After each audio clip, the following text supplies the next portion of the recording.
Truck की गर्मी और इंजन की धुन मेरे जिस्म में रच चुकी थी। गाजियाबाद से कोलकाता का यह लंबा रास्ता मैंने अनगिनत बार तय किया था, मगर इस बार सन्नाटा कुछ ज्यादा ही गहरा था। रात के 1:30 बज चुके थे और हाईवे पर एक भी गाड़ी नहीं थी। रेडियो सिर्फ फूट फूट की आवाजें उगल रहा था। कुछ देर बाद अचानक हेडलाइट्स की रोशनी दूर से दिखाई दी। राहत मिली। ट्रक को किनारे लगाकर सिगरेट जलाने के लिए मैं बाहर निकला। सामने से आ रही गाड़ी एक टूटी फूटी टैक्सी थी। उसके पीछे का हिस्सा जला हुआ था और पूरे वाहन से एक अजीब सी गंध आ रही थी। ड्राइवर की तरफ देखने की कोशिश की, मगर अंधेरे में कुछ भी साफ नहीं हुआ। टैक्सी मेरे ट्रक के पास से गुजरी और अचानक रुक गई। शीशा नीचे आया और एक खुरदरी आवाज सुनाई दी, भाई साहब, लिफ्ट दोगे क्या? आवाज में एक अजीब सी बेचैनी थी। इस वक्त और इस सुनसान रास्ते पर किसी को लिफ्ट देना ठीक नहीं लग रहा था, मगर आदमी की हालत देखकर तरस आ गया। वो काफी बूढ़ा था। उसकी आंखें सूजी हुई थीं और चेहरे पर डर साफ झलक रहा था। कहां जाना है बाबा? मैंने पूछा। अगले कस्बे तक ही, उसने जवाब दिया। मैंने उसे मना करने के बारे में सोचा, मगर वो पहले ही दरवाजा खोलकर ट्रक में चढ़ चुका था। वो पीछे की सीट पर बैठ गया और कुछ भी बोले बिना बाहर देखने लगा। मैंने ट्रक स्टार्ट किया और आगे बढ़ गया। कुछ देर बाद अजीब सी बात महसूस हुई। पीछे से एक ठंडी हवा आ रही थी, जबकि सारे दरवाजे और खिड़कियां बंद थीं। मैंने शीशा नीचे किया, मगर हवा बाहर से नहीं आ रही थी। पीछे से आने वाली ठंड बढ़ती जा रही थी। घबराहट होने लगी। बूढ़े आदमी की तरफ देखा। वो अब भी बाहर देख रहा था, मगर उसकी गर्दन एक अजीब से एंगल पर मुड़ी हुई थी। ऐसा लग रहा था कि वो पीछे मुड़कर देख रहा है।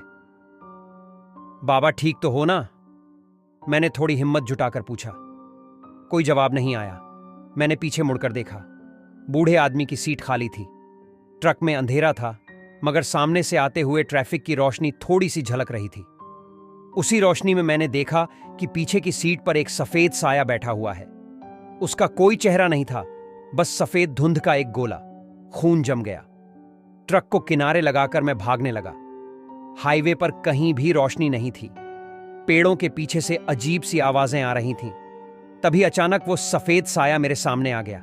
चीख निकल गई। मैं पीछे हटने लगा, मगर वो मेरे पीछे आता रहा। अचानक उसने मुझ पर हमला कर दिया। उसके स्पर्श से ऐसी ठंड महसूस हुई जैसे मेरी रगों में बर्फ बह रही हो। तड़पने लगा। कुछ देर बाद होश आया तो सुबह हो चुकी थी। मैं ट्रक के अंदर ही बेहोश पड़ा था। पीछे की सीट खाली थी। कल रात का सब कुछ सपना लग रहा था। सपना ही होगा ना? लेकिन पीछे की ओर देखते ही मेरी सारी राहत गायब हो गई। सीट पर एक काला निशान था, ठीक उसी जगह जहां वो सफेद साया बैठा था। गाड़ी स्टार्ट की और कोलकाता की तरफ आगे बढ़ गया। दिमाग में कल रात का खौफ अभी भी बना हुआ था। पूरे रास्ते यही सोचता रहा कि वो आखिर था क्या? भूत? कोई बुरी आत्मा? कोलकाता पहुंचकर सामान उतारा और वापसी का रास्ता ले लिया। इस बार हाईवे पर गाड़ियां ज्यादा थीं, जिससे थोड़ा सुकून मिला, लेकिन रात होते ही वही बेचैनी वापस आ गई। शाम ढल चुकी थी। अचानक रेडियो पर एक खबर आई। कल रात हाईवे पर एक टैक्सी में आग लग गई थी। ड्राइवर की जलकर मौत हो गई थी। खबर सुनते ही मेरा मुंह सूख गया। वो वही टैक्सी थी जो मुझे मिली थी। गाड़ी रोक ली। दिमाग में सवालों का तूफान मचा रहा था। वो बूढ़ा आदमी कौन था? वो सफेद साया और वो आग? सब कुछ जुड़ता हुआ लग रहा था। कुछ देर में रेडियो पर एक और खबर आई। खबर में बताया गया कि मृत ड्राइवर का बेटा लापता है। वो अपने पिता को ढूंढने के लिए निकला था। खून जम गया। वो सफेद साया, वो लापता बेटा ही होगा। वो जलते हुए टैक्सी से किसी तरह निकल भागा होगा और उसी रात मेरी गाड़ी में सवार हो गया होगा। मगर वो सफेद साया, पसीना छूट रहा था।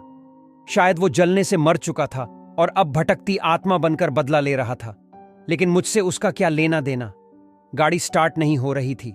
सन्नाटे में इंजन की खामोशी भयानक लग रही थी। डर के मारे गाड़ी से बाहर निकलने की हिम्मत नहीं हो रही थी। तभी सामने से हेडलाइट्स की रोशनी दिखाई दी। उम्मीद जगी। गाड़ी के पास आकर रुकी। एक ट्रक ड्राइवर निकला। मैंने उसे पूरी कहानी सुनाई। उसने बड़ी ध्यान से सुना और फिर बोला, भाई साहब, कभी कभी लिफ्ट देना भी जानलेवा साबित हो सकता है। ट्रक ड्राइवर ने मेरी गाड़ी को ठीक कर दिया। कोलकाता वापस जाने का मन किया, मगर गाड़ी रात में चलने लायक नहीं थी। पास के एक ढाबे पर जाकर रात गुजारने का फैसला किया। ढाबे में खाना खाते समय भी वो सफेद साया दिमाग से नहीं निकल रहा था। रात कब कटी पता ही नहीं चला। सुबह होते ही गाड़ी को ठीक करवाया और वापसी की यात्रा शुरू की। इस बार रास्ते में किसी को भी लिफ्ट नहीं दी। हाईवे पर गाड़ियां कम थीं, मगर अब वो सन्नाटा पहले जैसा डरावना नहीं लग रहा था। कोलकाता पहुंचने के बाद गाड़ी को बेचने का फैसला किया। ट्रक चलाना अब मेरे बस की बात नहीं थी। उस रात का खौफ आज भी कभी कभी रातों को जगा देता है। कभी कभी सोचता हूं, क्या वाकई वो सफेद साया भटकती आत्मा थी, या फिर मेरा दिमाग ही उस रात साथ दे गया था। जवाब आज तक नहीं मिला, लेकिन एक बात पक्की है, रात के सफर में अब कभी किसी को लिफ्ट नहीं दूंगा। बारिश का यह मौसम ट्रक ड्राइवरों के लिए सिरदर्द जैसा होता है। पहाड़ों में फिसलन, नदियां उफान पर और ऊपर से घना कोहरा। इसी मौसम में मुझे श्रीनगर से दिल्ली तक का सामान पहुंचाना था। कंपनी के आदेश थे तो मना करने की कोई गुंजाइश नहीं थी। ट्रक में सामान लाद कर निकल पड़ा। पंजाब पार करते ही पहाड़ों का सिलसिला शुरू हो गया। बारिश थम चुकी थी, पर कोहरा इतना घना था कि सामने कुछ भी दिखाई नहीं दे रहा था। हेडलाइट्स की रोशनी कोहरा चीरकर कुछ ही मीटर आगे तक जा पाती थी। रेडियो सिर्फ फूट फूट की खटखटाहट बचा रहा था। कुछ देर बाद अचानक रेडियो बंद हो गया।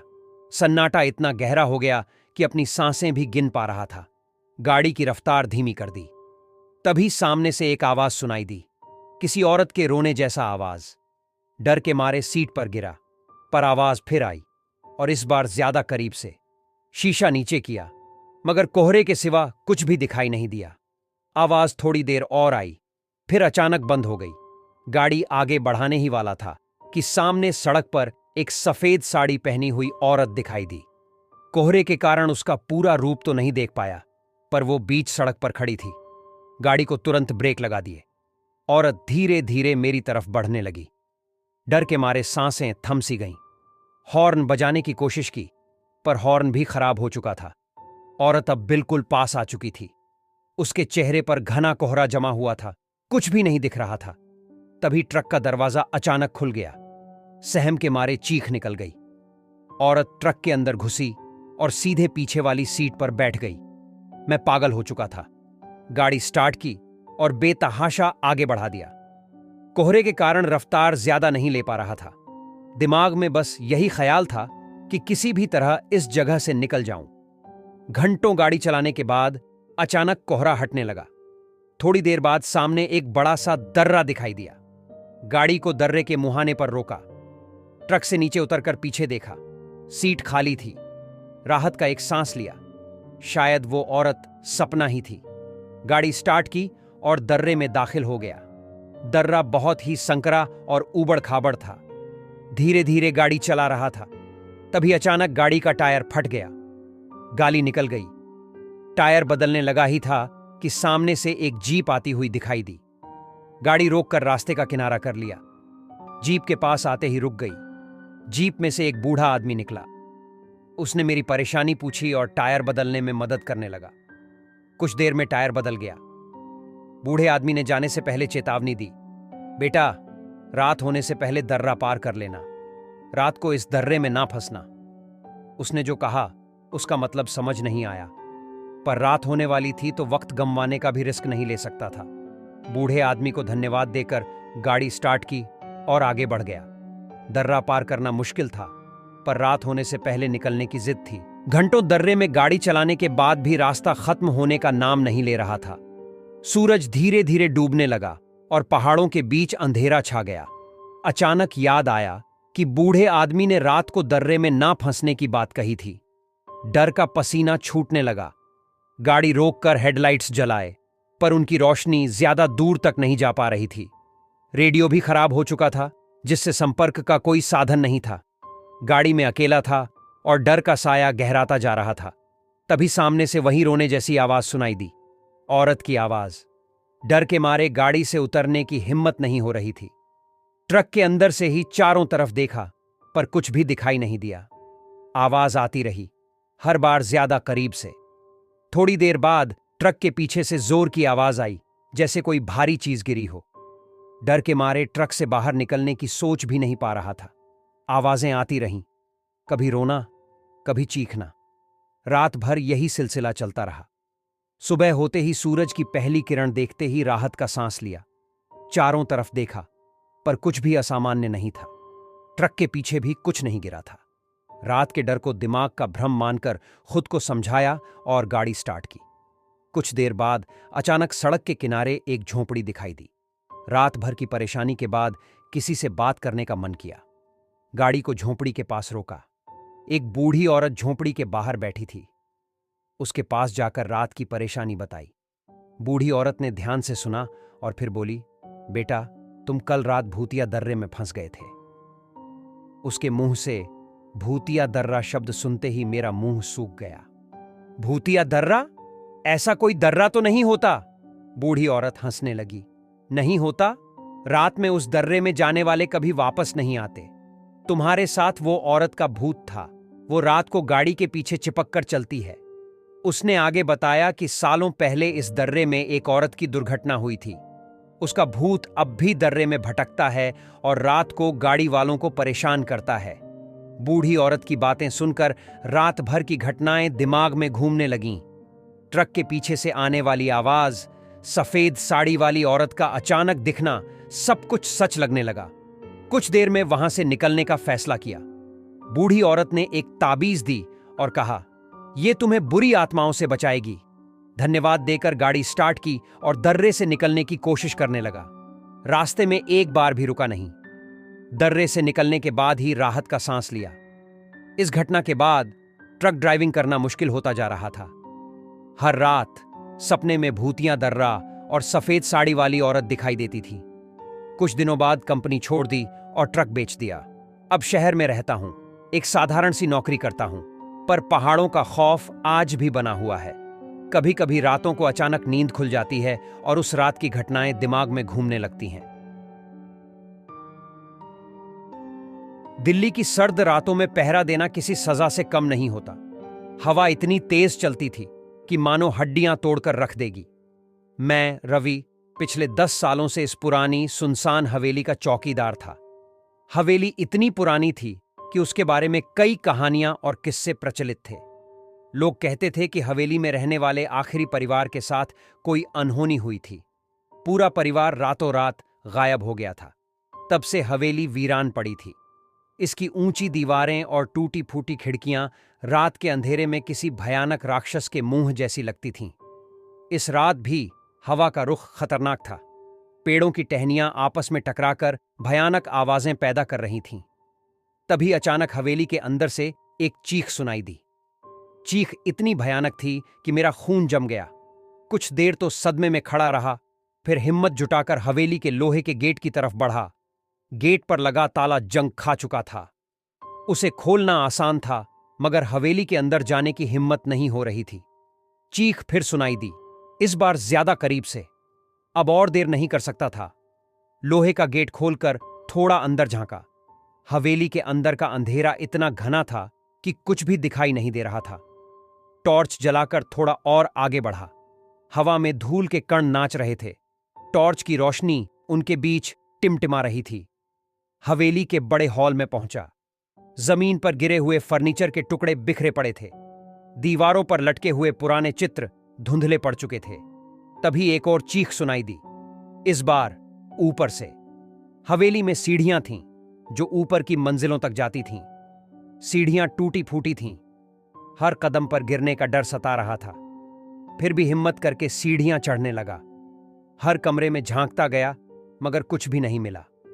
हवेली की सबसे ऊपरी मंजिल पर पहुंचा। यहां का एक कमरा दूसरों से अलग था। उसका दरवाजा थोड़ा खुला हुआ था। टॉर्च की रोशनी उस दरवाजे पर फोकस की। दरवाजे से हल्की रोशनी बाहर आ रही थी। धीरे धीरे दरवाजा खोला। कमरे के अंदर का नजारा देखकर मेरी चीख अटक गई। कमरे के बीचों बीच एक लंबा सा सफेद कपड़ा लटका हुआ था। कपड़े के नीचे से हल्की रोशनी निकल रही थी। थोड़ी देर में उस सफेद कपड़े के नीचे से एक हाथ बाहर निकला। वह हाथ सफेद था, हड्डियों जैसा पतला, और उसमें नाखून तक नहीं थे। हाथ धीरे धीरे बाहर निकलता रहा। उसके पीछे एक सफेद साया नजर आया। खौफ के मारे मैं वहीं जम गया। हिलने जुलने की हिम्मत नहीं हो रही थी। सफेद साया धीरे धीरे आगे बढ़ा और मेरे सामने आ खड़ा हुआ। उसका कोई चेहरा नहीं था, बस सफेद धुंध का एक गोला। उस गोले से दो लाल आंखें चमक रही थीं। आंखों से एक भयानक ठंड निकल रही थी, जैसे मेरी रगों में बर्फ बह रही हो। तभी सफेद साये ने अपना मुंह खोला और एक ऐसी चीख निकाली जो मेरी जान लेने के लिए काफी थी। चीख सुनते ही मैं होश खो बैठा। अगली सुबह जब होश आया तो सूरज हवेली के टूटे हुए शीशों से चमक रहा था। मैं हवेली की ऊपरी मंजिल पर उसी कमरे में पड़ा हुआ था। वह सफेद साया कहीं नहीं था। कुछ देर तो दिमाग ठीक से काम नहीं कर रहा था। धीरे धीरे रात की घटनाएं याद आने लगीं। क्या वाकई वो सफेद साया था, या फिर डर के कारण दिमाग ने कोई भ्रम खड़ा कर दिया? हवेली से बाहर निकला, लोहे का गेट बंद करके ताला लगा दिया। कंपनी के ऑफिस गया और रात की घटना बताई। उन्होंने मेरी बात नहीं मानी। कहा कि हवेली में कोई नहीं रहता तो चीख कहां से आई। उस दिन के बाद रातों को पहरा देना और भी मुश्किल हो गया। हर रात डर सताता रहता था कि कहीं वो सफेद साया वापस ना आ जाए। कुछ दिनों बाद हवेली के पास से गुजरते हुए देखा कि कुछ लोग हवेली को तोड़ फोड़ रहे हैं। पूछने पर पता चला कि हवेली को गिराकर उसकी जगह एक नया मॉल बनाया जाएगा। ये सुनकर थोड़ी राहत मिली। शायद हवेली टूटने से वो सफेद साया भी खत्म हो जाएगा। कुछ हफ्तों बाद हवेली पूरी तरह से ढह गई। उसकी जगह पर धीरे धीरे मॉल का निर्माण शुरू हो गया। अब रात में पहरा देना आसान हो गया। मॉल बनकर खड़ा हो गया था। चमचमाती रोशनी, दुकानों का शोरगुल, लोगों की भीड़, ये सब देखकर लगता था मानो हवेली का भयानक अतीत कभी था ही नहीं। मैं अब मॉल की सुरक्षा गार्ड के तौर पर काम करता था। एक रात ड्यूटी के दौरान अचानक बिजली चली गई। पूरे मॉल में अंधेरा छा गया। इमरजेंसी लाइटें जलने में कुछ देरी हुई। उन कुछ सेकंडों में ही एक अजीब सी खामोशी छा गई। तभी एक परिचित चीख सुनाई दी। वो वही चीख थी जो मैंने हवेली में सुनी थी। चीख मॉल के ऊपरी फ्लोर से आ रही थी। कुछ देर तो स्तब्ध रह गया, फिर साथी गार्ड को बुलाकर टॉर्च लेकर ऊपर की तरफ दौड़ा। ऊपरी फ्लोर पर पहुंचते पहुंचते चीखें तेज हो गईं। एक दुकान का शटर खुला हुआ था, उसी दुकान से आ रही थीं ये चीखें। शटर के पास पहुंचकर टॉर्च जलाई। अंदर का नजारा देखकर रोंगटे खड़े हो गए। दुकान के बीचों बीच एक महिला बेहोश पड़ी थी। उसके कपड़े फटे हुए थे और शरीर पर खरोंच के निशान थे। उसके बगल में एक टूटा हुआ शीशा पड़ा था, जिसके टुकड़ों में एक सफेद साया नजर आ रहा था। साया धीरे धीरे शीशे के टुकड़ों से बाहर निकल रहा था। वो बिल्कुल वैसा ही था जैसा मैंने हवेली में देखा था। उसकी लाल आंखें गुस्से से चमक रही थीं। पहरे के तौर पर मेरे पास कोई हथियार नहीं था। डर के मारे मैं वहीं जम गया। साथी गार्ड ने हिम्मत जुटाकर दुकान का शटर बंद करने की कोशिश की, मगर सफेद साये ने उसे जोर से धक्का दिया। गार्ड दूर जाकर गिरा पड़ा। अब मैं और वो सफेद साया आमने सामने थे। वो धीरे धीरे मेरी तरफ बढ़ने लगा। हर कदम के साथ ठंड की लहर मेरी रीढ़ की हड्डी तक पहुंच रही थी। अचानक याद आया कि बूढ़ी औरत ने मुझे ताबीज दी थी। जल्दी से जेब से ताबीज निकाला। ताबीज को हवा में लहराते हुए उस सफेद साये के सामने खड़ा हो गया। अचानक याद आया कि बूढ़ी औरत ने मुझे ताबीज दी थी। जल्दी से जेब से ताबीज निकाला। ताबीज को हवा में लहराते हुए उस सफेद साये के सामने खड़ा हो गया। सफेद साया जैसे ही ताबीज के करीब आया, अचानक रुक गया। उसकी लाल आंखों में डर साफ झलका। कुछ देर तक वो मुझे और ताबीज को घूरता रहा, फिर तेजी से पीछे हटने लगा।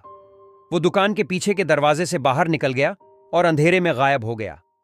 बिजली आने पर देखा कि दुकान का पिछला दरवाजा खुला हुआ था। पुलिस को बुलाया गया। बेहोश महिला को अस्पताल ले जाया गया। पुलिस पूछताछ में महिला ने बताया कि वो रात को अकेले दुकान में थी। तभी उसे किसी ने धक्का दिया और बेहोश कर दिया। पुलिस को मेरी बात पर यकीन नहीं हुआ। उन्होंने कहा कि शायद कोई चोर होगा, मगर मैं जानता था कि वो कोई चोर नहीं, बल्कि हवेली का वही सफेद साया था। इस घटना के बाद से मॉल में अजीब सी घटनाएं होने लगीं। कभी कोई चीख सुनाई देती तो कभी कुछ सामान इधर उधर हो जाता। कुछ दुकानदारों ने दुकान बंद कर दी। मॉल का मालिक भी परेशान था। एक रात फिर बिजली चली गई। इस बार मैंने देर नहीं की। सीधे उस दुकान की तरफ दौड़ा जहां पहले महिला को परेशान किया गया था। टॉर्च जलाकर अंदर झांका। दुकान खाली थी, लेकिन दुकान के बीचों बीच फर्श पर एक अजीब सा निशान बना हुआ था। वो निशान जमीन पर बिखरे हुए सफेद पाउडर जैसा था। टॉर्च की रोशनी उस पाउडर पर पड़ी तो अजीब सी चमक निकली। उस पाउडर को करीब से देखने के लिए झुका ही था कि अचानक पीछे से किसी ने मेरा कंधा पकड़ लिया। मैं चीखने ही वाला था कि एक जानी पहचानी आवाज सुनाई दी, रवि, क्या कर रहे हो? मुड़कर देखा तो मेरा वही साथी गार्ड खड़ा था। राहत का सांस लिया। उसे सारी बात बताई, उस सफेद पाउडर के निशान के बारे में भी। साथी गार्ड ने बताया कि यह कोई जादू टोना नहीं, बल्कि फॉस्फोरस पाउडर है। यह पाउडर अंधेरे में चमकता है और शायद किसी शरारती लड़के ने यह हरकत की होगी। उसकी बात सुनकर थोड़ा संदेह हुआ, मगर मन को यही समझाया कि शायद वो सही कह रहा है। अगले दिन उस पाउडर को साफ कर दिया। कुछ दिनों तक तो कोई दिक्कत नहीं हुई, मगर फिर वही सिलसिला शुरू हो गया। अजीब सी आवाजें, सामान का इधर उधर होना। एक दिन सफाई कर्मचारी ने बताया कि उसने ऊपरी फ्लोर पर एक पुराने जमाने का लटकन पाया है। वो लटकन बिल्कुल वैसा ही था जैसा मैंने हवेली में देखे हुए चित्रों में महिलाओं के गले में देखा था। लटकन को सुरक्षा गार्ड के कमरे में रख दिया गया। अगली रात फिर वही चीखें सुनाई दी। इस बार आवाज मॉल के ऑफिस से आ रही थी। ऑफिस का दरवाजा बंद था, मगर अंदर से रोशनी आ रही थी। साथी गार्ड के साथ मिलकर ऑफिस का दरवाजा तोड़ा। अंदर का नजारा खौफनाक था। ऑफिस की कुर्सी पर मॉल का मालिक बैठा हुआ था। उसकी आंखें बाहर निकली हुई थीं और चेहरे पर डर का साया था। उसके सामने टेबल पर वही पुराना लटकन पड़ा हुआ था। मालिक बेहोश था। उसे अस्पताल ले जाया गया। ये घटना पूरे शहर में फैल गई, अखबारों में भी छपी। अब मॉल में कोई भी दुकानदार दुकान खोलने को तैयार नहीं था। मॉल पूरी तरह से सुनसान हो गया। मैं अब भी वहीं सुरक्षा गार्ड की नौकरी करता था, मगर अब मेरा काम सिर्फ इस सुनसान मॉल की रखवाली करना था। एक दिन मॉल के बाहर एक साधु आया। उसने मुझे हवेली और सफेद साए के बारे में सब पूछा। मैंने उसे सारी कहानी बताई। साधु ने ध्यान से सुना और फिर बोला, यह सफेद साया हवेली में रहने वाली रानी की आत्मा है। मैं चौंक गया। रानी? मगर रानी के साथ कोई अनहोनी नहीं हुई थी। साधु मुस्कुराया। उसके साथ अनहोनी तो हुई, मगर किसी और ने नहीं की। उसके पति ने ही की थी। उसका पति उसे किसी और के साथ प्यार करने का शक करता था। एक रात गुस्से में आकर उसने रानी की हत्या कर दी और उसकी लाश को हवेली में ही छिपा दिया। उसके बाद से रानी की आत्मा हवेली में भटकती रही। हवेली टूटने के बाद वो इस मॉल में आ गई। शायद वो मॉल के मालिक को सताना चाहती थी। साधु ने आगे बताया कि रानी की आत्मा को शांति दिलाने के लिए एक विशेष पूजा करनी होगी। मैंने साधु से पूजा करने की विधि पूछी। पूजा की सारी चीजें जुटाकर मैंने उसे मॉल के बीचों बीच करवाया। साधु ने मंत्रों का जाप किया और हवन किया। पूजा के दौरान हवा में एक अजीब सी ऊर्जा का संचार महसूस हुआ। तभी अचानक एक तेज चीख सुनाई दी और मॉल की बिजली चली गई। कुछ देर बाद बिजली वापस आई। साधु ने बताया कि पूजा पूरी हो गई है और रानी की आत्मा को अब शांति मिल गई है। मैंने साधु को धन्यवाद दिया और उसे विदा किया। अगले कुछ दिन मॉल में कोई अजीब घटना नहीं हुई।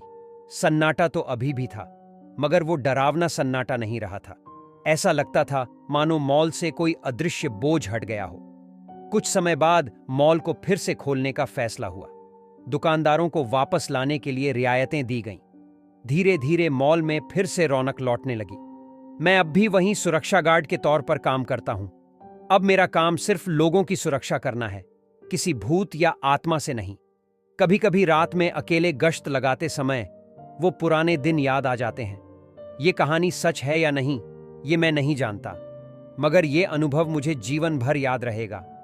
रात का पहरा देना अब डरावना नहीं लगता, बस थोड़ा अजीब जरूर लगता है।